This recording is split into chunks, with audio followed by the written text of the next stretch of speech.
and legal. Maksudnya undang-undang dia selari dengan fakta. Jangan tambah, jangan kurang.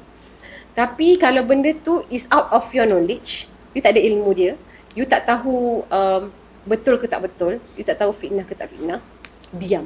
You pilih untuk diam.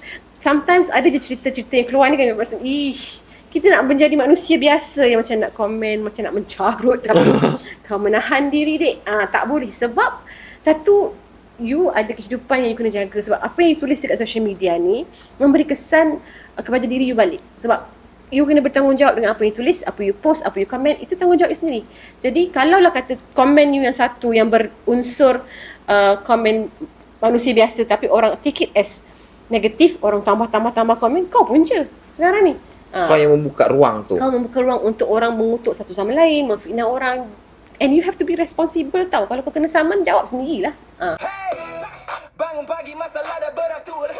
Kopi belum siap, emosi dah mula merayap bro. Hidup macam lagu bila you lirik lintang, bukan kalau nak menonton. Jom kita janji, no filter, no drama, semua legit. Stress kita remix jadi bunyi legit. Welcome to the vibe, jangan control diri. Ni podcast dan tanpa hari ini.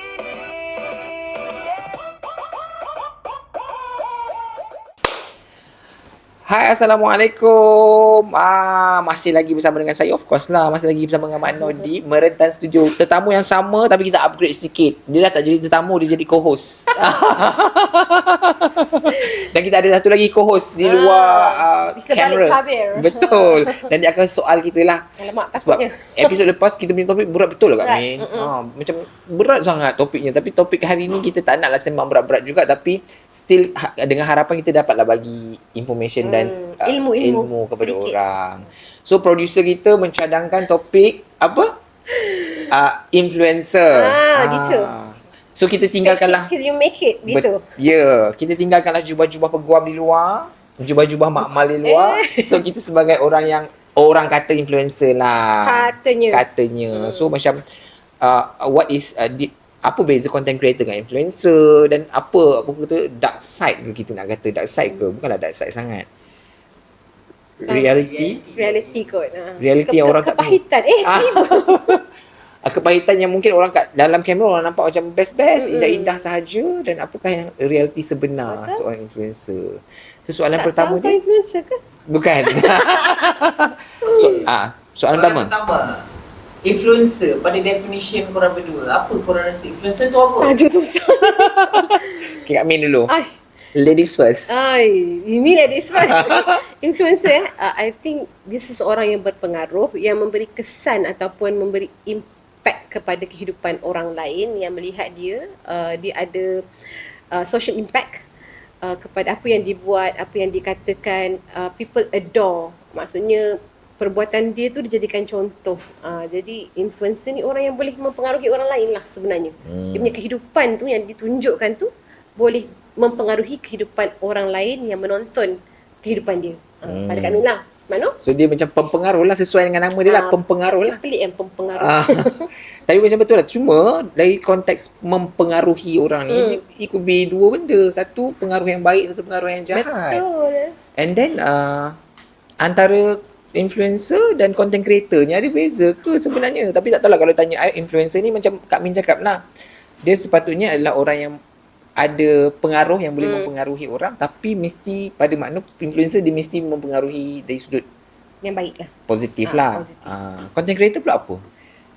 Content creator ni tak tahulah pada Kak Min lah, sebab secara dasarnya Kak Min merasakan I'm not an influencer yet.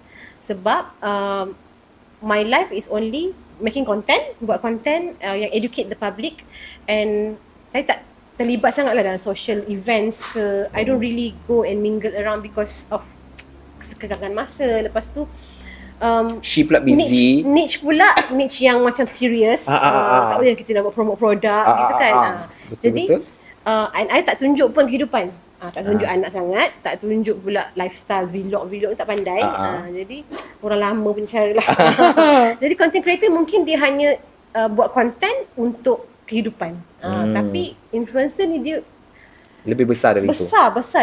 Dia punya responsibility besar, dia punya content juga mempengaruhi yang sangat besar.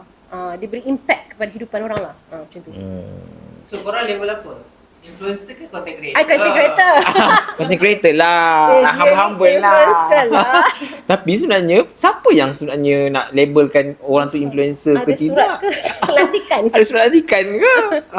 Itu masalah je kan? I think jumlah follower lah. Orang Yeah. selalu tengok macam follower kau ramai, kau kira macam Influencer lah. famous lah gitu. Okay. Orang dah jemput pergi event, dah bagi review produk, jadi duta influencer Influencer lah. lah. Macam Okay. mana duta produk Ariani? Gitu. Okay. So basically reality versus perception Okay. Okay, I consider korang influencer ataupun content creator, korang dah consider well known. Okay, both of you dah consider well known. Okay. So Boleh sejauh lah. mana kehidupan korang ni nampak real? Berapa banyak sebenarnya korang curate or fake or is it real apa yang korang present dekat kamera? Mana jawab dulu. Dia sebenarnya I rasa lah setiap orang pun tak kisahlah dia, semua orang dia sebenarnya dia memang ada sisi-sisi yang berbeza. Dia tak ada satu sisi je, tapi bukanlah maksud kita bermuka-muka sebenarnya. Macam contoh bila kita masuk office, macam Kak Min bila masuk dalam office Kak Min as a boss. Topi lain lah. Topi dah lain dah.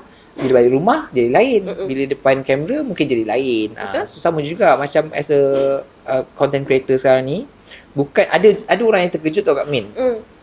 Orang kat luar, bila dia orang memang hanya melihat kita dekat kamera, dekat skrin ni, macam dia tengok Mano macam merempan macam tu kan. Sebenarnya serius tau makna.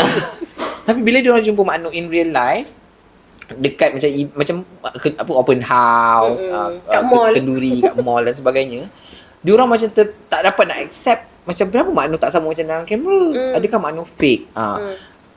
Sebenarnya bukan. Dia orang rasa macam good boy lah kalau kat luar tu good boy. Kau pula jenis kalau salam orang cuci tangan. Macam baik-baik dia, macam baik skema. Dia macam tak boleh nak accept. Dia rasa macam mana makna dalam kamera tu? Betul. Dia orang ingat kita sebegitu. Tapi nak kata kita bukan begitu pun tidak juga. Dia adalah satu sisi yang lain yang mungkin yang kalau benda tu in real life orang yang kawan baik kita je dapat. Ya, betul. Maybe lah, tapi yelah bila dekat dalam 3 minit punya duration video, kita kena bagi yang paling hype lah. Macam tu. Cakap Min? Lagilah aku buat konten dalam kereta. Tak ada orang. Even kalau kat Min ada orang sebelah duduk pun tak boleh buat konten. Tak boleh, Dik. Tak jadi. Dia Even Kiki? macam, tak boleh. Kiki kena keluar daripada kereta? Keluar. Tak boleh. Kalau travel nak buat kat hotel, kosongkan bilik. Jadi macam you boleh jadi semana orang tengok dalam kamera tu bila you seorang diri. Saya lah. Kami seorang diri. Tapi bila ada orang lain, kami terus jadi macam tak ada keluar suara. Memang tak boleh. Even social event, masa dulu yang TikTok Awards lah, benda semua kan, Zone 4 Most Wanted. We are excited to attend. Tapi bila attend tu, I don't know how to mingle. I have this introvert punya masalah yang sembunyi belakang orang. Macam, tapi Kak Min berentap di dalam mahkamah. Court lain. Court kita, professionally, you have to do it. And berapa putih orang je kat situ. And you memang master you punya benda tu tau. Jadi bila bersosial ni, you kena ada conversation. You kena ada topik yang dibincangkan. You kena senyum walaupun you rasa macam awkwardnya. Walaupun tak kenal orang tu, you kena hide. Kadang-kadang you rasa macam you wanted to be so friendly but you don't know how.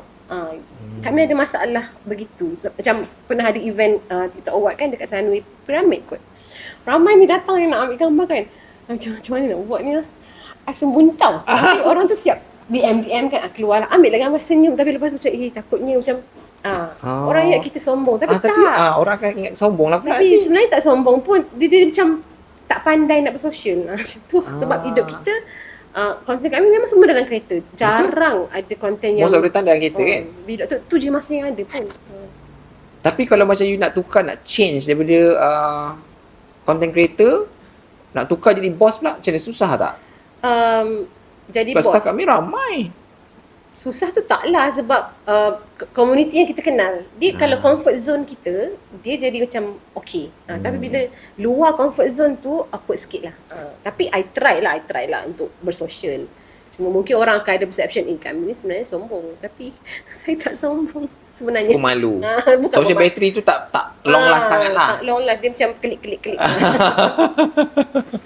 Okay. Kalau fake tu. So pada pendapat korang, fake it till you make it. Okay, is it strategy of survival ataupun basically faking it? Alamak. I think survivor kot. Fake maksudnya fake di Fake it depan to make it. kamera Being ke? a content creator kan. Okay. So macam Makno cakap, ada sisi-sisi lain kan. Hmm. So do you agree yang being a content creator or influencer even, are you faking it till you make it is a strategy of survival, or like literally it's a fraud? Kalau depan kamera sendiri, kita tak fake pun, itulah diri kita sebenarnya. Maksudnya whatever you portray dekat situ is what you can do. You selesa nak buat. Tu tak, I don't think it's faking it. Macam Makno sendiri buat konten yang nak merotan orang tu, because that's you comfortable. Tapi mungkin dekat sosial tu mungkin adalah fake sikit, sebab senyum macam kadang-kadang Terpaksa. tak dia macam ni tau, bila dia dekat komuniti yang ramai orang, takkanlah you nak bermasam muka, takkanlah you nak buat karakter you yang introvert tu. You have to socialize. You terpaksalah bawa diri you yang mungkin bukan diri you yang sebenar lah. Betul. Kalau itu fake it, macam minta maaf lah. Tapi pernah tak dengar orang banyak komplain yang dia orang kata beza betul kalau pergi event influencer dengan selebriti, berbeza dari sudut dari orang punya kita behavior. Membawakan diri. Memang betul. Makna memang akui Makna jumpa ramai, pergi banyak event, Makna memang boleh bagi tahu yang selebriti memang lebih friendly. Sebab Makna rasa selebriti itu dia orang memang macam tu. Betul? Dia orang memang itu kerja dia orang memang betul macam mana dalam kamera dia orang macam tu, kat luar pun dia orang memang friendly. Betul. Berbanding dengan influencer, kadang-kadang memang betul nampak macam dalam kamera macam dia Friendly fun sangat kan? Depan-depan Jeling weh. Jeling atas bawah. Ada kan? So sebenarnya Makna rasa influencer ni setengah diorang memang comfortable kat dalam depan kamera je, depan luar kamera dia kan dia orang semua start masa PKP Makno. Ya. Jadi ni generasi kamera. So depan-depan dia orang tak pandai bersosial langsung pun. Sama lah macam saya. Tapi ada dua benda, orang jenis yang dia tak bersosial sebab dia malu. Ada setengah orang tak bersosial sebab dia Action. macam diva. Matilah nak. I pernah jumpa influencer yang digemari ramai, disayangi ramai, tapi I am so shocked bila I dekat berjumpa dia in real life. Tak bercakap langsung dengan aku, langsung tak bercakap. Ya, tak bertegur pun. Macam kami jumpa kat TikTok, kami pernah cerita dengan kita punya producer. Producer kita. Kami pergi event ni, TikTok Awards kan dia ada buat event. So, dengan kita yang macam maklum jumpa orang ni, kita pergi jugalah. Pergi because kita invited, tak baiklah. So, pergi, we punya intention macam, okay, jomlah kita berkawan. Macam itulah. Kau siapa? Kau cuma buat content creator saja. Kau masa tu follower baru 300,000. Layak ke? Saya 1 juta ni. Gitu. Level. Dekat komen masing-masing kan. Tak level lah. Tak level lah. Pernah tak rasa terperangkap nak maintain image yang sebenar dengan image yang dicerminkan depan kamera? Ataupun kebertanggungjawaban image terhadap sosial? Okay, macam Makno, apabila kita tidaklah, Makno rasa lah kat Min, kita bukanlah fake sangat pun. Kita tak fake pun, cuma sisi yang berbeza je. Bagi definisi sisi yang berbeza je. Tapi kita tak fake. Macam bukannya sebenarnya kita ni pembunuh bersiri, tiba-tiba kita jadi alim. Tak, bukan macam tu.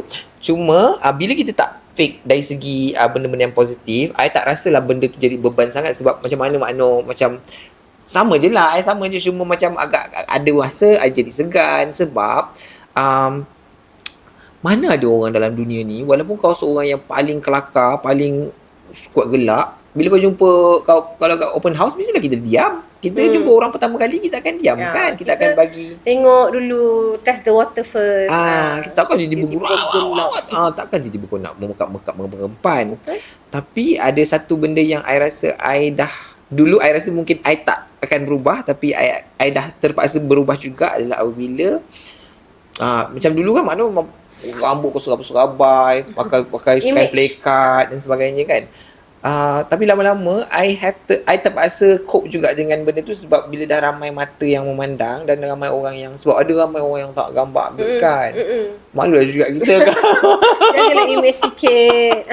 Yang itu I terpaksa mengaku yang sekarang ni I lebih bersiap sedikit lah. Tapi bukanlah sebab kita rasa macam kita nak nampak sama macam kamera, tak. Tapi sebab kadang-kadang ada, kau memang busuk memang kau busuk, pergi supermarket busuk betul. Mana tak gambar? Rambut selipat. Tak gambar? Lepas tu dia upload kat story, matilah aku. Terpaksa juga. Betul. Yang itu Kak Min rasa? Ada certain benda macam mana cakap tadi, ada certain benda you have to cope with situation. Contohnya macam niche Kak Min ni kan legal. Jadi ceritanya boring. Lepas tu takkan kita nak, tak adalah sisi penjenayah tu, tak ada. Tapi adalah kita ada juga buat kesalahan, langgar traffic light, contoh. Contoh. Ada benda-benda yang kita buat tu yang macam human. Tapi tak adalah macam kita ni terpaksa membuat sesuatu yang bukan kita. Tapi you masukkan diri you dalam keadaan sebenarnya. Macam orang kata kita pergi rumah orang, kita kenalah hormati apa yang berada di situ kan. Tapi berubah tu tidaklah macam, tahu nak cakap lah, sebab ada lepas tu kita kena apa yang kita cakap tu kita kena apa kita cakap, amalkan. Macam kalau contohnya kita educate, walk the talk. Kita educate orang pasal penjagaan anak kan. Balik rumah aku jaga anak, betul ke tidak? Macam tu kan. Takut pula kan. Jadi benda-benda macam tu kadang-kadang ujian kita ni pula, kita duk educate orang, betul anak kita yang buat hal. Contoh. Jadi takut kan? Takutlah benda-benda macam tu. So dia tengok keadaan lah sebenarnya. Tak adalah kita berubah tu, tak adalah. Dari segi macam contoh, Kak Min masih macam bila dah banyak mata memandang dan sebagainya, Kak Min kalau keluar sentiasa tidak bersiap. bulu mata palsu tak? Oh tidak. Masalah yang ni kan, yang paling aku tak faham dengan kehidupan ni adalah bila bersiap tak ada orang nak tegur. Tak ada orang nak tegur kau. Tak ada orang tegur. Lantak kau kat situ. Lain ke? Lepas tu bila aku tak bersiap, rambut macam bersimpul, baju busuk kan. Puan Min ke nak ambil gambar? Macam mana Kak Min react?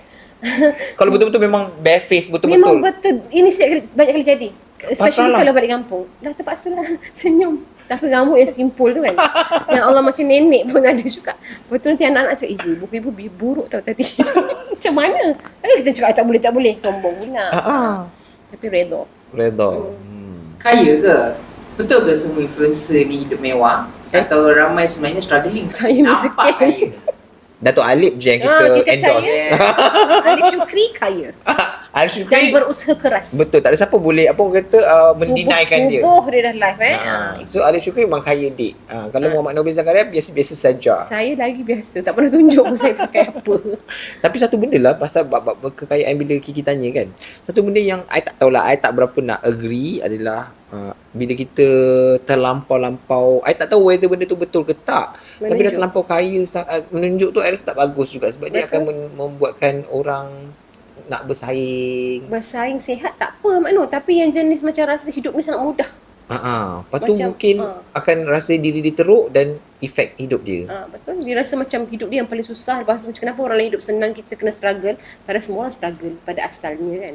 Ada je lah orang lahir kaya, tapi kau menunjuk tu buat budak-budak yang baru-baru tengah belajar ni rasa macam senang sebenarnya nak buat duit, jadi influencer. Tak payah belajar. Tak nak belajar. Dah keluar kod, tak pernah pun nampak cikgu pakai Lamborghini katanya. Gitu. Kau tak tahu kat rumah dia. Tapi kadang-kadang mana terfikir juga tau. Tak tahulah sebab kita dalam industri digital ni juga, kita pun tahu dia orang punya, kita sebut sedikit tak tahulah exactly, tapi kita tahulah dia orang punya macam rate dan sebagainya. Tapi tidaklah sampai mampu untuk having sebulan sekali beli beg 30,000, 40,000 sampai mana tu memang betul kaya ke?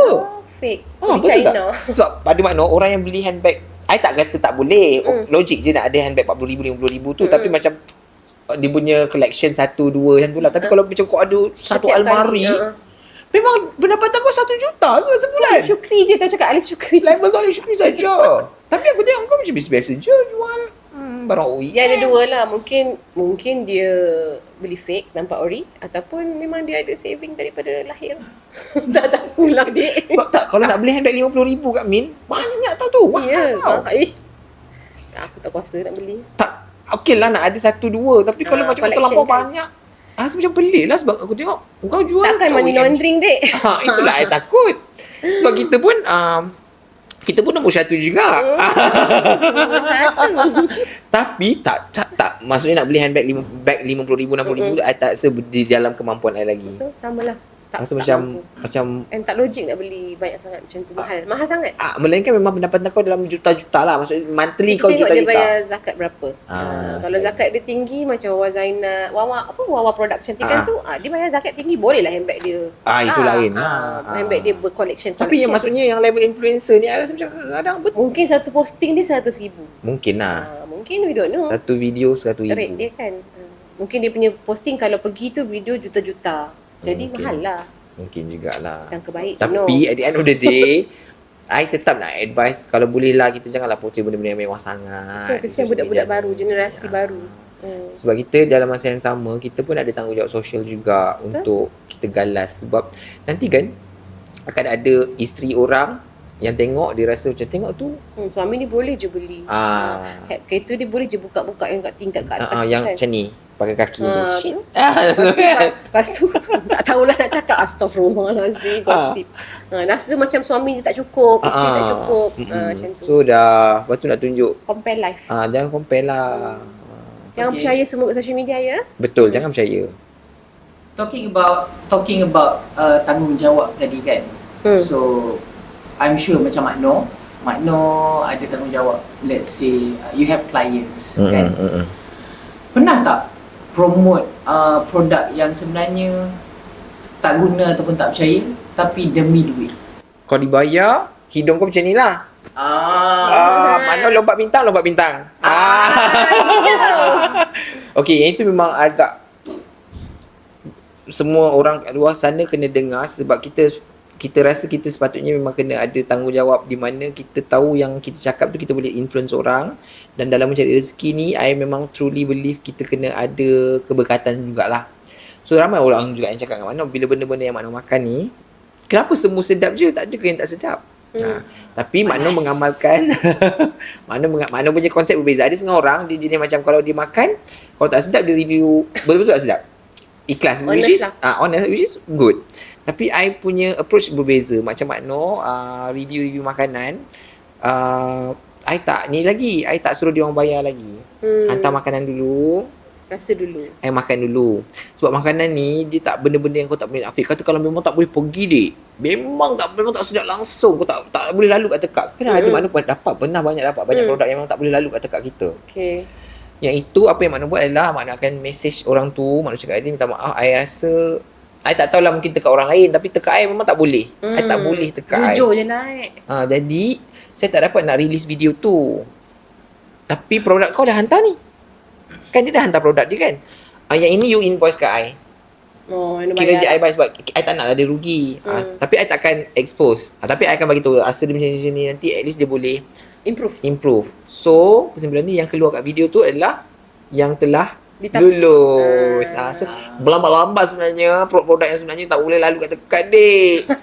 Tapi memang Makno tak berani sebab muka kita yang cakap sedap. Lepas tu orang akan rely on your review. Dia tak sedap macam mana? Matilah aku. Tapi banyak tau orang review restoran contohnya.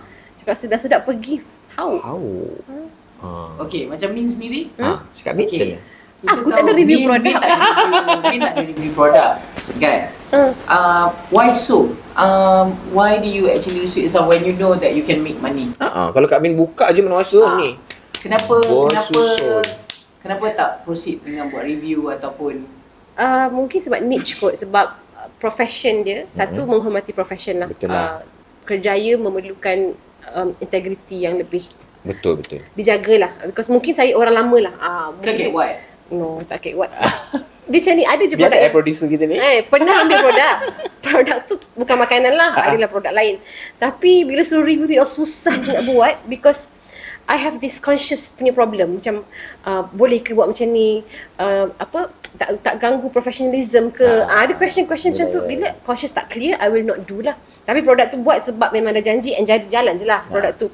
And banyak yang saya ambil adalah educating. Contohnya daripada kementerian untuk educate orang sesuai dengan niche lah. Cuma jadi masalah juga. Because I have my own product juga kan. Dan bila kita nak keluar produk pula, dia jadi macam kau dah tak pernah jual produk, tiba-tiba kau nak cerita pasal produk. Orang macam niche kita tu tak ada, crowd tu tak ada. Jadi betul lah account TikTok baru untuk social sahaja. Maksudnya benda yang lain lah. So not accepting review, banyak dapat orang panggil review. Tapi satu takut expectation tak sampai, lepas tu kita tak dapat nak deliver, lepas tu komitmen masa lagi, and then langgar kontrak. I don't want that hassle lah. Jadi buat benda yang kita mampu, yang kita rasa ikut kapasiti kita and tak melanggar integriti you sebagai peguam lah. Macam tu. Sebab Kak Min, bila sebut Kak Min je, Aminatul ni orang tahu lah lawyer. Tiba macam ni. Asyik. Macam mana? Tak boleh lah. Tak boleh, Dek. Tak boleh. Okay. Okay, pengaruh kita kupas daripada segi peribadi and social responsibility. Okay. Alright. Dekat mana garis antara kehidupan peribadi versus follower deserve transparency? Kupaskan. Buat apa tadi? Soalan tu macam susah Dekat sikit. mana di antara garis ini kehidupan peribadi aku versus boundaries. followers deserve transparency. Bincangkan. Sebenarnya itu terletak pada diri kita lah. Mana rasa. Banyak nak tunjuk kat orang. Sebab tu Maknur cakap tadi, jangan terlampau tunjuk kehidupan kemewahan. Macam Kak Min sendiri, I put boundaries on my children, tak tunjuk sangat. Tunjuk sikit-sikit, gambar, ada video sikit-sikit, raya. Tapi macam yang nak buat content together banyak-banyak every time tu, taklah. Because I choose not to. Jadi, my follower bukan tak deserve to know my personal life, tetapi I choose not to share because of I love my kids more. I kena protect diorang sebab tanggungjawab tu dulu. Sebelum tanggungjawab sosial lah. Jadi tanggungjawab sosial tu yang diorang deserve to know is their right dekat undang-undang. Apa yang diorang boleh buat tu I share lah. You nak tanya I jawab. Tapi nak tahu saya tidur rumah mana, bilik saya berapa banyak tu I tak rasa nak share. Nak tanya siapa suami ada ke, I tak payah sibuk. Tapi I rasa audience kita pun dibentuk melalui kita sebenarnya. Betul. So diorang kalau macam kita ni jenis macam memang suka tunjuk lifestyle, diorang akan meminta nak lebih lagi lah. So far tak adalah, tapi ada juga Makna pernah dapat DM, dia tangkap gambar lorong rumah saya. La ilaha illallah. Mengikut. Mencari. Ni rumah ni, sebenarnya lorong tu lorong yang salah, tapi perumahan tu betul. Ada juga macam tu. Bahaya kan? Dapat tapi, stalker macam mana? Tapi I percaya sebenarnya kita punya audience ataupun follower kita sebenarnya dia memang align dengan kita punya. Sebab tu kalau Kak Min tengok kan, kalau kita punya posting yang komen dekat kita punya account, okey je. Sebab diorang memang baik dengan kita. Dia macam kawan kita lah. Daripada awal yang kita kan jatuh bangun. Tapi kalau posting yang sama, Pergi pergi kat portal lain, kau siap. Kecaman netizen. Tiba-tiba kena kecam gila-gila weh. Macam, kau dari mana? Macam berbeza betul dia punya tone dia tu. Kita punya follower tu dah tahu style and dah accept. Dia kita macam kita kawan dengan dia orang lah. So meaning to say you guys lah bentuk korang punya followers. Betul? Betul. Okay. Coming back to pribadi versus social responsibility ni, sebagai pempengaruh ataupun content creator, patut tak bersuara tentang isu-isu semasa ataupun better stay natural ataupun are you guys considered enablers? Kan. Kalau tak cakap enabler. Kalau cakap, tapi Makna betul. Setiap kali ada isu-isu panas yang berlaku di social media ataupun di negara kita, mesti akan ada orang Makna, apa pendapat Makna tentang ni? Makna kupas tentang ni. Makna kupas, especially kalau masalah rumah tangga lagi lah. Kepoci betul. Tapi Makna memilih untuk tidak cakap apa-apa sebab satu tekanan yang Makna dapat rasa apa tahu, sebab macam mana, dia kalau jatuh tingkat 1 tak sakit sangat berbanding dengan jatuh tingkat 10. Faham. So macam especially kalau tentang rumah tangga, I memang tak berapa selesa nak kupas. Walaupun I punya side sendiri, I punya pandangan sendiri, tapi I tak selesa nak kupas tentang rumah tangga orang lain sebab saya sedang menjalani rumah tangga saya. Kena jaga kita punya rumah tangga. I memilih untuk jaga dan berdoa yang baik-baik je lah. And then I pun cari disebabkan kita dalam industri digital ni, I pun tahu sebenarnya kita tak boleh pilih side siapa-siapa pun. Kita tak boleh nak bagi komen apa-apa pun tentang apa-apa sebab kita hanya melihat 3 minit je daripada 24 jam orang itu. Betul. Tapi Makna, pasal cakap pasal rumah tangga kan, Kak Min will only comment kalau it involve jenayah. Contoh, ada video tunjuk pukul. Ada video henyak bini ke, henyak suami ke. I mean, it goes both ways. Obvious lah. Obvious itu lah. ada evidence. Boleh komen. Tapi kalau kau dengar sembang orang kat thread panjang-panjang, lepas tu setakat video CP-CP, janganlah komen. Betul. Nanti satu, you dah tak tahu fitnah ke tak fitnah. Lepas tu jadi komen kau jadi fitnah. Tak payahlah. Tapi tanggungjawab sosial tu ada. Maksudnya benda-benda yang you boleh kupas yang tidak memberi kesan kepada kehidupan orang lain secara tidak baik, tapi benda tu memberikan ilmu kepada orang, then boleh. Tapi macam you Min, as a peguam kan, Takut aku lah soalan ni. sebagai peguam kan, you ada tanggungjawab dan you mungkin ada sedikit what do you call, mungkin ada sedikit advantage to comment things legally. Okay. So but there are also certain things yang mungkin you tak boleh comment because of ethic of works, ataupun mungkin ada setengah benda yang you nak comment secara personal. Banyak. So Kepo. how do you balance it? Dia kena pandai kontrol diri lah. Sebab tak semua benda dekat social media tu perlukan kita punya suara. Kalau macam benda tu adalah in line with your work, which you know the legality of it, ataupun you ada dasar-dasar undang-undang yang you boleh hujahkan dan share, then comment. Facts and legal. Maksudnya undang-undang dia selari dengan fakta. Jangan tambah, jangan kurang. Tapi kalau benda tu is out of your knowledge, you tak ada ilmu dia, you tak tahu betul ke tak betul, you tak tahu fitnah ke tak fitnah, diam. You pilih untuk diam. Sometimes ada je cerita-cerita yang keluar ni kan, you rasa, kita nak menjadi manusia biasa yang macam nak komen, macam nak mencarut, tapi kau menahan diri dek. Tak boleh. Sebab satu, you ada kehidupan yang you kena jaga. Sebab apa yang you tulis dekat social media ni memberi kesan kepada diri you balik. Sebab you kena bertanggungjawab dengan apa yang you tulis, apa you post, apa you comment. Itu tanggungjawab you sendiri. Jadi kalaulah kata komen you yang satu yang berunsur komen manusia biasa, tapi orang take it as negatif, orang tambah komen, kau pun je sekarang ni. Kau yang membuka ruang tu. Kau membuka ruang untuk orang mengutuk satu sama lain, memfitnah orang. And you have to be responsible tau. Kalau kau kena saman, jawab sendirilah. Sebab ada saya baca, tengoklah video ni kan, kita ni dah bagus dah kehidupan dia, tapi sebab mulut kan, sebab mulut je you binasa segala-galanya. So kena pilih apa yang you boleh cakap, apa yang tak boleh cakap, walaupun you macam Tapi macam mana tengok kan, ada setengah-setengah influencer ataupun orang yang banyak followers, banyak pengikut dan sebagainya, dia menjadikan itu sebagai platform untuk dia cakap apa saja.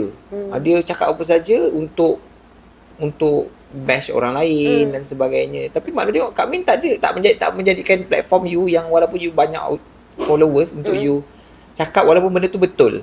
You nak betul sebab kalau kita tahu Kak Min kan macam asyik kena kecam, banyak kena kecam dan sebagainya. Tapi I tak pernah tengok you defense diri you. My battle is not on social media lah. Kalau benda tu fitnah, I go to court. Kalau benda tu berunsur mengaitkan yang benda tak betul, then let it be. Korang bergelumanglah dengan dosa dan jawablah di akhirat. Gitu. Because saya kalau kena kecam beberapa kali dah, banyak kali dah. Jadi serangan netizen kan. Jadi my approach is I will not read. Tak baca, I will just whatever. Puasa social media. Tak puasa, I tak buka komen. I upload content macam biasa. You have to see that I'm happy, I am living my life, but I'm not reading your comment. So you have strategi dia, you tak boleh nak dwell into these comments. Tapi ada pula kawan-kawan kita yang sangat bersimpati dengan kita, screenshot hantar, dia cakap ni, aku delete terus, tak boleh baca. Sebab kita manusia, kita ada mental health kena jaga. I have to see, balik rumah kena tengok anak-anak, takkan nak lepas ke budak-budak, tak boleh. Jadi lantak kau nak cakap apa dek, sebab at the end of the day I don't answer to you. Itulah. Betul kawan-kawan yang pasal komen Kak Min masa kawan-kawan tu kan, pun sama kawan-kawan memang betul niat kau memang baik, faham, tapi kau tu tak, kau cuma menambah betul. Yang luka tu kau pergi perah lagi limau. Pedih. Kau tambah lagi garam kat situ. Kadang-kadang kita tak tahu apa-apa pun. Tak baca pun. Kau tahu tak, aku ada jumpa komen. Dia cakap macam ni, dia cakap macam ni. Tak payah kepada kawan-kawan di luar sana. Adik beradik, korang-korang protektif. Tak payah cakap. Archive group terus sementara. Macam tu. Tapi you tak pernah pun ada berniat untuk membalas balik buat komen apa-apa? Membazir tenaga. My energy dah habis seharian kerja, pergi court, jaga anak, segala-galanya. Tiba-tiba kau nak layan lagi orang yang macam kesepian ni, tak payahlah. Walaupun kena bertubi-tubi, sebab mana pernah nampak series of macam ada orang bertubi-tubi kan. Tapi bagilah dia bergembira, tak apa. Saya mengumpul pahala makno. Tapi itulah dosa dah banyak dek. Tapi itu je lah yang kita boleh buat pun kan. Apa boleh buat? Sebab kalau kita lawan, dia jadi menjadi. Dia orang suka you react, you give them the satisfaction of our reaction. Dia orang nak tengok kita react sebenarnya. Ada satu lagi yang nak kata dark side pun tak lah. Mungkin ada orang tak tahu, di mana I rasa semakin you dikenali, I rasa semakin suara you semakin kecil. Contoh kalau katalah 15 tahun lepas kan dekat Facebook. Katalah kita post gambar, Lepas tu ada orang kata, muka kau macam ni lah Makno, gini. Buruk lah apa semua. Ketika tahun 15 tahun lepas, kita boleh komen Benar. Kita boleh maki. Sekarang cuba. Sekarang kita diam juga, Min. Tak boleh cakap. Walaupun orang tu maki kita, I tak balas pun. Sebab I nak balas apa? Sebab kalau balasan tu di screenshot. Takutlah pula I. Makno Maki pergi, orang. dekat story, dekat dia punya. Padahal kita pun manusia biasa yang ada perasaan yang kalau kau itulah yang kita terpaksa fake sebenarnya. Fake emosi. Terpaksa diam je. Maknanya tak balas pun Tapi kadang-kadang. ada orang sengaja tau merentan dekat social media tu cari attention kita. Aku tak bagi kau, Dik. Kami apa tau. Marah kan. Type. Okay, dah habis delete. Aku maki dulu tapi sendiri. Semalam baru buat. Nak carutkan kau ni. Aku baca, okay, dah delete lah.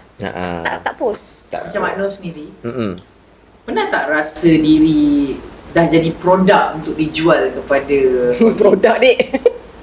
Kau produk Makno? Tapi kalau kita buat macam Makno buat personal brand. Sebab I bukannya business owner dan sebagainya. So memang kalau nak cakap pun memang tak salah lah. Memang Jual Makno lah. Dia jual Makno. kita membrandingkan kita Muhammad Makno tu as a brand lah. So kadang-kadang kita nak blame siapa-siapa pun tak boleh juga. Kadang-kadang memang itulah dia punya asam garamnya. Sebab you dah buat personal branding, memang diri you as a brand lah. So cuma kita nak kena bawa diri lah.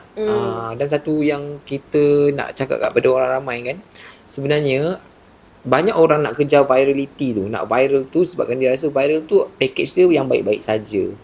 Sebenarnya banyak benda viral yang menjadikan orang tu lebih jatuh. Betul. Sebagai contoh katakan, sebab tu Makno kadang-kadang kita salah satu tanggungjawab sosial yang Makno rasa orang tak perasan adalah bila kita tahu kita ada audience, kita boleh reach ramai orang melalui video dan sebagainya.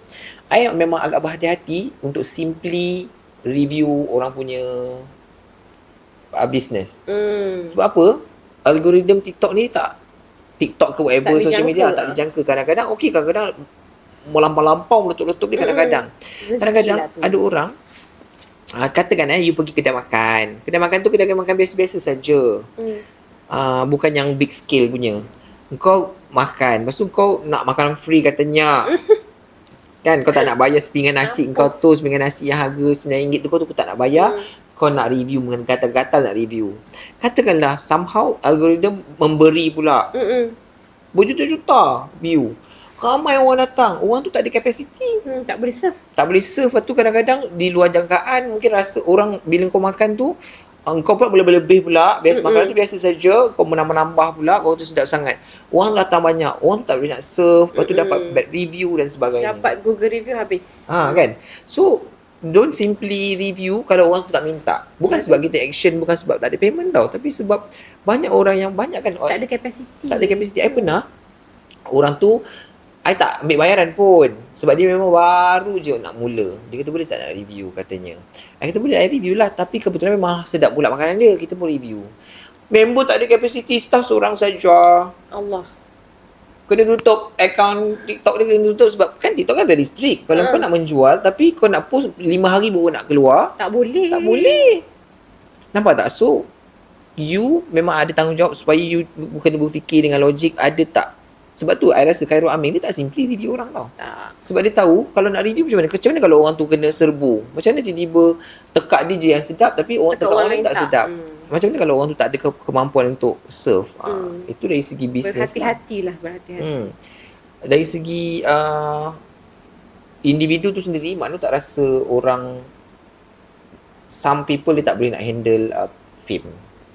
Betul. Setuju tak? Betul, saya setuju 100%. Sebab Dah bersilit dah dulu.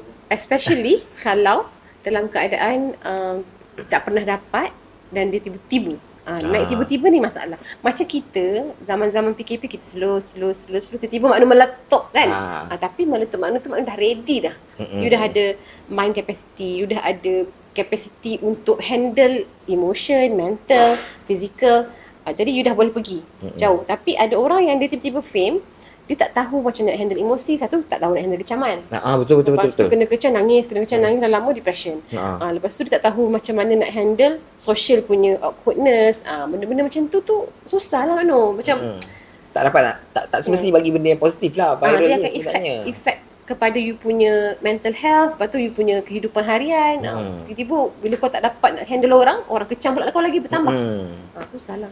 And then kalau you tak berapa nak dapat nak handle, kadang-kadang maklum tengok, kita kalau you bercadang untuk tampilkan diri you dekat depan skrin, you memang kena ada satu mindset yang kau kena terima yang dalam dunia ni kau tak boleh bagi orang semua suka kau. Betul. Sebagaimana kita ada juga membenci orang. Benar. Sebagai itu juga ada Dia orang bukan malaikat. ada juga orang akan membenci kita. Benar. So itu yang kena jagalah. Talking about mental health kan, mental soalan serius dan tekanan korang rasa apa tekanan paling besar yang orang luar tak nampak bila menjadi seorang pempengaruh? Uncertainties. Soal-soal jawab. Amin. First is, kalau depending solely on content creation, you punya issue adalah uncertainty. You tak tahu bila you dapat job. You tak tahu ada orang akan, you punya view ni akan pergi ke tak. Kalau you ambil review tiba-tiba macam content tak pergi, macam nak jawab apa dengan you punya client.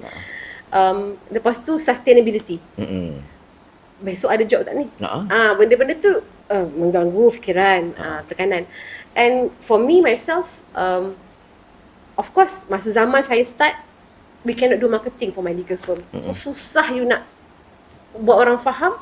This is not me promoting myself as a lawyer, this is me educating. So nak kena jaga bahasa. Tapi sekarang dah boleh buat marketing kan, jadi dah lebih mudah lah. Cuma dapat tak klien? Sebab sekarang competition is very high. So macam ada pula orang yang tak lawyer jadi lawyer. Itu banyak lah. Jadi macam kau lebih legal daripada legal lah. Jadi nak buat orang faham yang jangan dengar benda-benda yang tak pasti tu, memang masalah.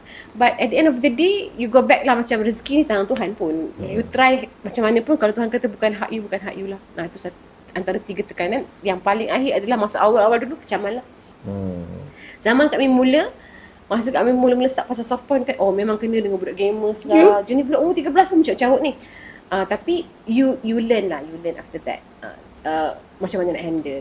Tu antara benda-benda yang memberi tekanan pada awalnya lah. Tapi sekarang ni, my approach is very simple.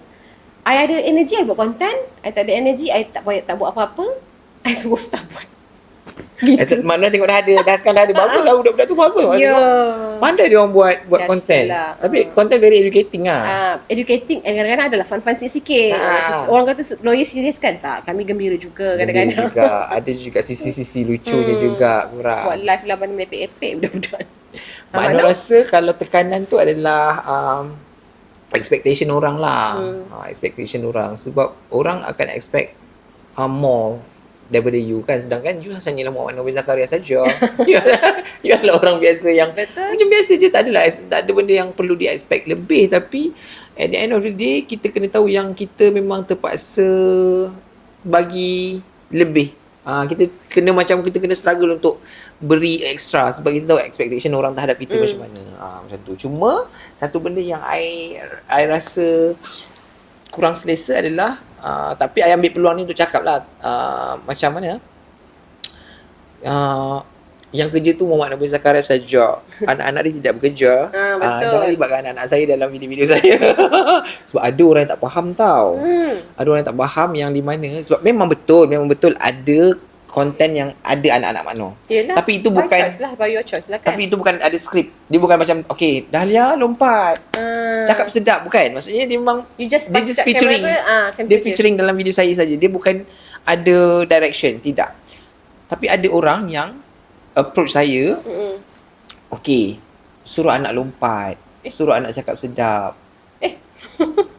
Itu tak boleh itu memang I punya kepantangan lah. I memang direct je. I cakap yang bekerja, yang dibayarnya saya.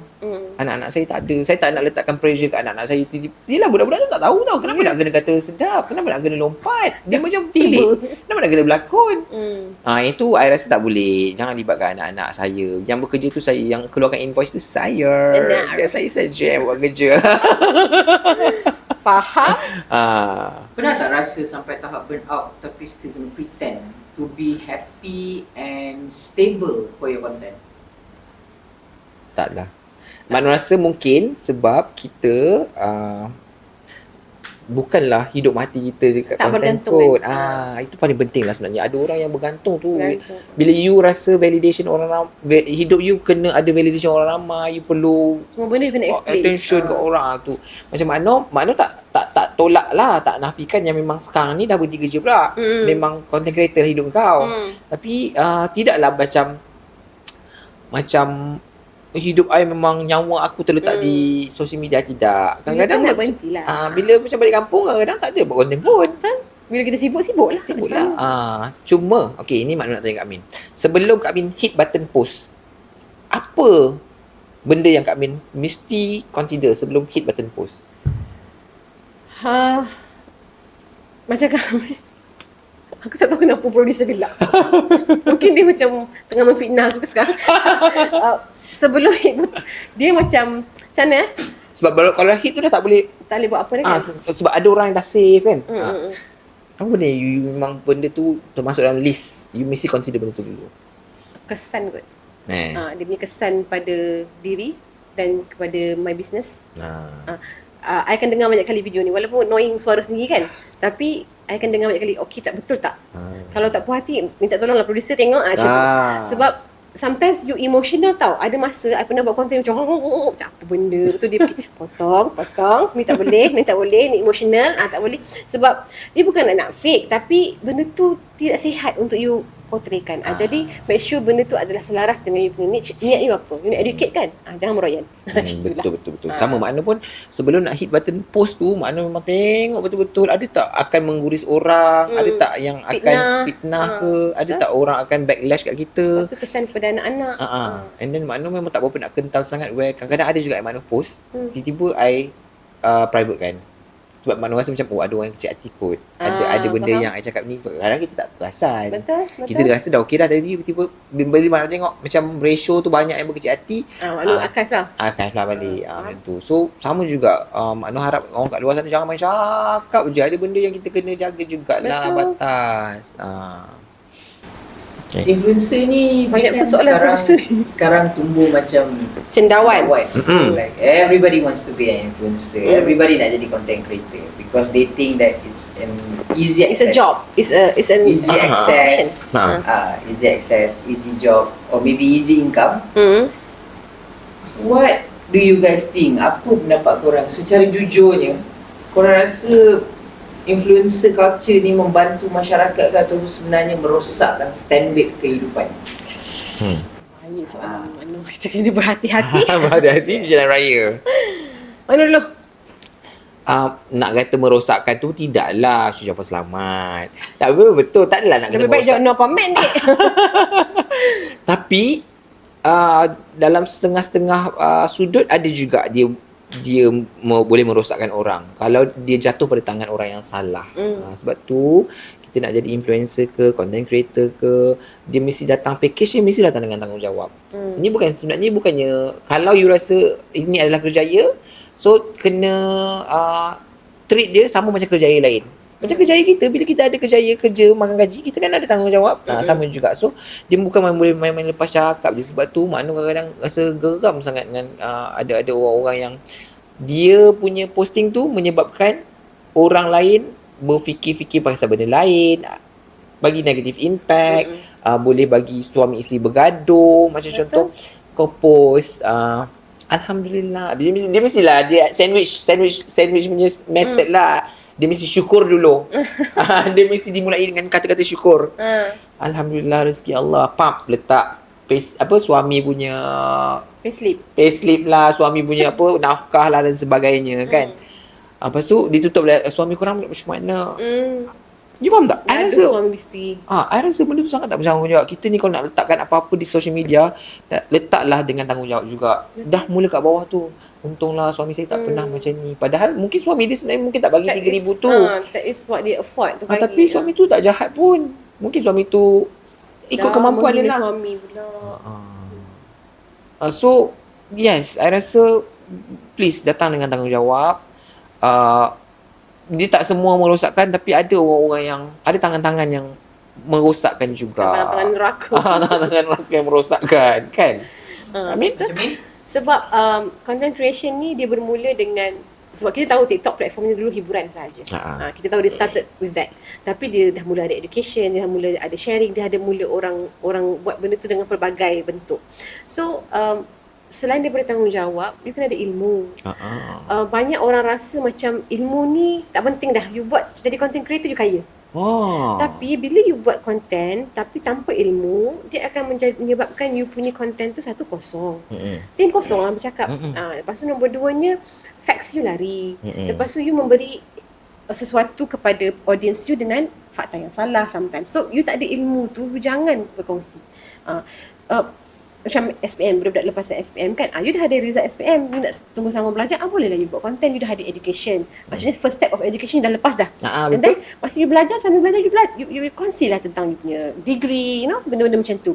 Sebab setengah orang dia suka share benda yang dia rasa dia tahu tapi sebenarnya salah. Jadi dia bagi perception yang salah kepada orang yang menonton, banyak pula followernya. Jadi orang salah faham, orang salah facts. Benda macam tu impact dia negatif lah. Ni belum lagi kalau cakap pasal suami isteri, yang suami isteri buat konten lepas tu kami memang suka tegur ni, soft porn semuanya. Jadi tanggungjawab you, ilmu you pasal orang-orang yang melihat video ni bukan hanya dewasa, ada kanak-kanak. So kalau dia bergurau begitu dengan orang yang sama umur dengan dia ataupun dengan pakcik dia ke nanti, efek dia apa, kesan dia. Jadi bila you tak ada ilmu yang mendidik anak, ilmu yang cukup untuk menjadi content creator ni, you akan memberi impact yang negatif lah kepada penonton you. Jadi basic dia ilmu, dan kemudian you kena bertanggungjawab dengan apa you tulis dan ataupun video you buat lah. Bila Kak Min cakap pasal suami isteri tu, makna pun memang agree, dan memang tak boleh lah. Banyak I bukannya against husband and wife yang share account buat content ni, tapi tolonglah, kita kena tahu yang kita memang tahu bergurau, tapi you kena tahu batas yang dia. Batas, dan ada ideologi yang akan secara subconscious ni akan masuk ke dalam minda orang. Macam bini ketuk kepala suami. Ya, ada. Kan ada konten yang bini ketuk kepala suami lah, ataupun laki pergi buat macam-macam kat bini lah dan sebagainya kan. Rasa bergurau. Ya, mungkin memang betul itu gurau kau di dalam rumah tangga kau, tapi jangan, sebab benda tu dah jadi macam yang tak sihat. Nanti orang akan rasa kalau rumah tangga bagi kena macam tu. Laki memang kena piat telinga, memang kena ketuk kepala. Barulah rumah tangga bahagia. Laki pula kena perangai macam ni. You know? I rasa memang macam Kak Min cakap lah, kena ada ilmu dan kena ada tanggungjawab. Dan kalau macam I paling takut sekali adalah apabila orang beranggapan macam producer kita kata tadi, semua orang nak jadi content creator, semua orang tak nak belajar dah. Bahayalah tu. Kalau esok social media hilang, siapa Aminatul Mardiah dan siapa Makno sebenarnya? Woi, soalan ni. Sebab lagi kita ada kerjaya juga kan. Alhamdulillah, kalau sebab tu kata ilmu penting. Betul. You ada, at least you ada diploma ke degree ke, you boleh berbalik ke kejayaan asal. Kejayaan asal. Macam Kak Min alhamdulillah ada legal, and I write scripts and all. So mungkin masih boleh mencari rezeki di arah itu. Makna boleh pergi balik ke lab. Boleh tengok teropong balik. Tapi kalau yang tak ada ilmu, yang memang bergantung hidup dengan content creation, it will be very difficult lah for you to survive. I don't think you can survive kerja fizikal. Kerja yang memerlukan kerahan tenaga otak dan emosi ni. Betul. Sebab tu ada orang tanya Makno, kenapa setelah berbelas-belas tahun kerja tiba-tiba kau nak sama master? Kau ni Makno? Kan? Padahal kau dah macam orang luar nampak macam kau dah okey apa, dah kahwin, dah ada anak, dah ada kerja semua dan sebagainya, tiba-tiba nak sama master. So dia punya reason di sebaliknya adalah engkau ingat selamanya kau orang suka engkau, orang Makno bin Zakaria. Betul. Tak ada. Kadang-kadang konten influencer ni kita kena fikir, ini yang you all kena berbijak di dunia nyata. Macam contohlah sekarang ni orang sukalah kau Makno cakap dalam kereta kau umur 45 tahun, kau rasa kau tak berak kaca ke? Kau akan berak kaca Makno kalau kau dah umur 50 tapi kau nak merempan lagi dalam kereta, esok berak kaca dik. Dibenci. Kau dia akan dibenci, orang akan santau angin. Kita kena ada mindset yang tak selamanya orang akan suka you. Fikir panjang. So mungkin ada hari mendung, ada hari yang you dah tak relevan lagi dan sebagainya. So maknanya memang dah fikir dah Kak. Sustainability lah. Nanti bila macam dah umur nak dekat 40 lebih tu, kita masuk dah lab balik kalau orang dah tak suka kita. Sekurang-kurangnya adalah juga kan. Betul. Ah. Adalah ilmu untuk teruskan hidup. Betul. Lagi satu, kita ni semua jadi role model kepada anak-anak dan sebagainya. Education tu kalau you tak belajar, you tak ada ilmu, you nak suruh anak you belajar, dia cakap apa? You tak belajar pun. Daddy tak belajar pun. Mami tak belajar pun. Tapi belajar ni pun bukan sebenarnya untuk kerja je sebenarnya. Ilmu tu Kehidupan. Ilmu lah, ilmu. Ilmu tu belajar apa-apa pun tak apa. Betul. Walaupun kau nak jadi suri rumah. Kalau you nak ambil sertifikat pun tak apa. Bukannya Okey kena je. degree, master tak. You ambil Tak mesti. sertifikat. Kalau you nak bakery, itu ilmu juga. Betul. Sertifikat Kemahiran, komputer. menjahit. Semua tu is ilmu yang you tambahan tau. Yang you boleh survive nanti. Betul, saya back kat main sentuh. Nanti orang ingat kita pro universiti saja. Sebenarnya tak. Bayangkan kalau orang jahit baju, dia tak ada skill. Macam mana dia jahit baju? So you tambah skill tu, nanti kalau orang tak ada social media, kau jahit baju orang, still orang ambil baju raya still pakai. Betul. So Added value. Added value lah. Asalkan tak semesti universiti pun. Kau pergi belajar kemahiran menjahit, bertukang, boleh. electrical, plumbing. Betul? Apa-apa Semua saja. boleh. Sebab sebenarnya semasa kita belajar tu, selain daripada ilmu yang kita ambil tu, kita belajar disiplin, life skill, macam nak problem communication solving. skill, Benda-benda tu yang penting sebenarnya. Apa tu emotional intelligence. Satu lagi yang penting. Betul. So kita pun 1.5 dah. Memang terpaksa berhenti, tapi banyak juga sejam juga kan sebenarnya kan? Producer kita banyak soalan Okay, last. Okay, last. Penutup. Last penutup. Sebelum kita minum. Sebagai both of you are parents. Okay. Korang dikelilingi dengan anak-anak Gen Alpha, maybe Gen Z, maybe another gen coming, I don't know. Apa pesanan yang penting for this generations, young generation untuk tahu? Janganlah jadi content creator macam tu. Untuk tahu the importance, if let's say, sebab kita tak boleh deny teknologi is in their kehidupan. And growing also. Kan? Teknologi ni tumbuh dan dalam kehidupan diorang, embedded. So apa pesanan penting sebagai parents, let's say, jangan fikir anak sendiri je, untuk generation. Itu semua Kalau anak-anak. lah nak menjadi content creator ke, ataupun kalau considering untuk jadi influencer ke, apa yang penting rasa untuk korang nasihatkan dorang? Pertama, cari ilmu dulu. Carilah ilmu macam sejauh mana, setinggi mana yang boleh, yang you mampu. Dan yang penting, berbalik kepada adab, berbalik kepada tanggungjawab, berbalik kepada social responsibility. Whatever you want to be, content creator ke, influencer ke, artis sekalipun, semua tu, hidup tu kena ada adab dia. Kena ada adab dia, sebelum ilmu tanggungjawab dia, dan ditambah dengan ilmu yang boleh you pegang sampai bila-bila. I think that's the best advice I could give lah. Since Kak Min berada di dalam depan kamera, anak Kak Min ada tak bercita-cita nak jadi YouTuber ke? Belum lagi lah. Tapi Tapi itu dia- plan yang bagus sebenarnya. Tapi dia nak buat duit lah. Dia memang mata duitan sikit. Dia kata tengah cari jalan. Dia nak masuk live kat Min menjual produk. Gitu. Tapi tanda yang bagus lah. Maksudnya Kak Min, walaupun Kak Min content creator dan sebagainya, influencer ke apa, dia tidak sampai mempengaruhi anak sampai tak nak sama belajar. Nak jadi macam mami lah, nak jadi Because content creator je. kan record video seorang-seorang. Tak ada orang tengok. Tapi dia tahulah kita tengah record video education macam tu. Macam mana pun lega juga. Mana kadang-kadang takut juga dilakukan masa buat video. Tak nak sampai kita punya rutin tu menyebabkan anak rasa macam nak jadi macam daddy lah jadi. So far anak-anak Mano alhamdulillah lah kecil lagi buat masa ni, tak tahu ke depan. Tapi buat masa sekarang tidaklah menzahirkan macam nak jadi macam daddy lah. Sebab Mano takut juga. Sebab Mano kalau boleh naklah nak belajar dan sebagainya.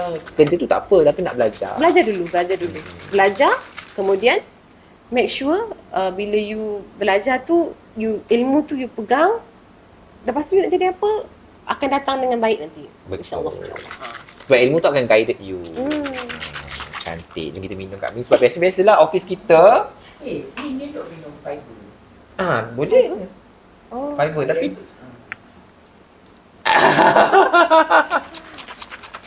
ni meal replacement lah.